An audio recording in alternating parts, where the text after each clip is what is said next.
I find it interesting, the world of astrology. I've been at it since, wow, 1993. And what started off as a hobby turned out to be a love of my life, if you will. Why is that? Well, for one, astrology has taught me a great deal about relationships, a great deal about excuse me, how to handle other people's characters, other people's attitudes, other people's dispositions, and a lot of bumps and bruises and things I kicked over and killed over and fell over, if you will, in which basically uh, I've learned and to heal from those bumps and bruises because I had to take care of one thing and one thing only to balance myself out when it comes to relating to others. That's dealing with my ego. Just basically says that one opinion isn't necessarily better than the other, or one perspective on life isn't necessarily better than the other. It's more so like this is how I feel, this is how you feel, and this is how I see it, this is how you see it, this is how I think about it, this is how you think about it.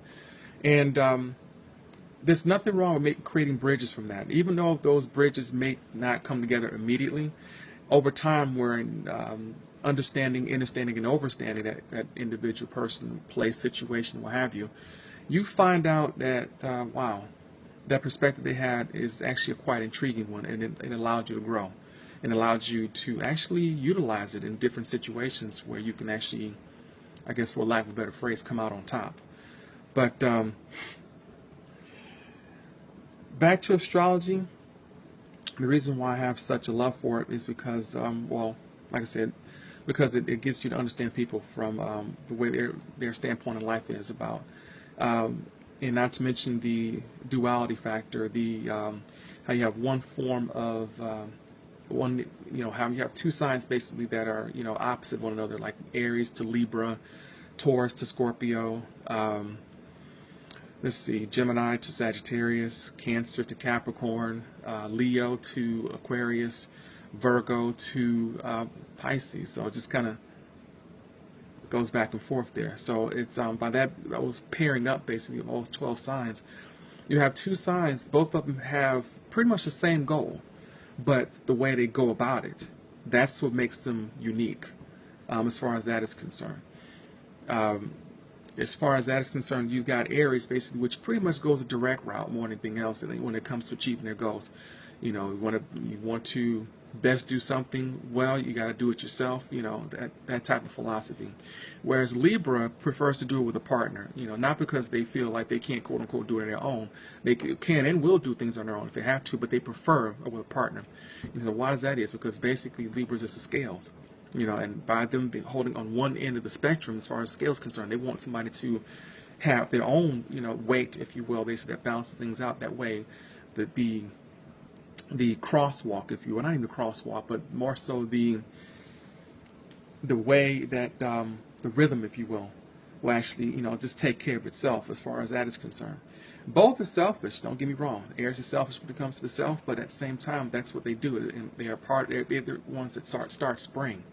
They can't help it. That this is who I am, which is why their motto is I am. Then you have Libra, which is I balance. It's like, okay, well, what do you mean by I balance? Well, whatever I do, there has to be a balancing marker that allows me to actually move forward, basically. Because if things are unbalanced with a Libra, I don't know people who've known people who are born between September 23rd to October 22nd, but when you see that they don't have a partner or have someone to work with, basically, not to say that they look chaotic or anything like that, but you can clearly see the quote imbalance, if you will. And oftentimes they need someone to actually, make decisions with, if you will, or rather be on an emotional level, on a mental level, on a spiritual level, slash psychic level, any type of level. But it's not to say that they can't live life on their own. However, they do look for balancing out their decisions. So they try to look at one end of the spectrum and look at the other end of the spectrum. They can't help that, but that's how they are. Taurus, possessions. That's what Taurus and Scorpio have in common. Possessions.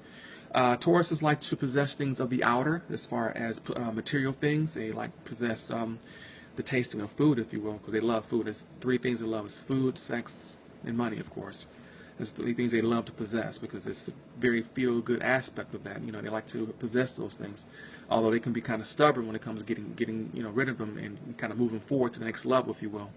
Which is why, by them being fixed signs, along with Scorpio, who's just as possessive, but they like to possess the inner qualities of an individual that they deal with, or the inner quality of something that they purchased, or something that they are, or an area that they, find to be in the territorial realm, if you will.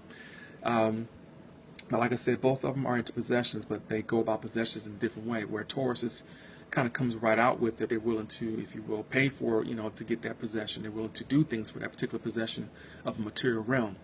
Then you have Scorpio, of course, who has this disposition, which is actually interesting. They want to possess the soul. And I know that sounds kind of scary, but Scorpions, they look possessions in the form of inner depth of a spiritual level. Not to say Taurus doesn't, but it's more material with Scorpio, with Taurus, and it's more immaterial with Scorpios or Scorpion energy. They can't help it. It's a part of who they are. If I can't go deep, I don't want to go at all. That's what Scorpio's mentality is. And so the depth of their possessions basically comes in three different forms: the dove, the eagle, and the snake. It's like, whoa, why those three animals?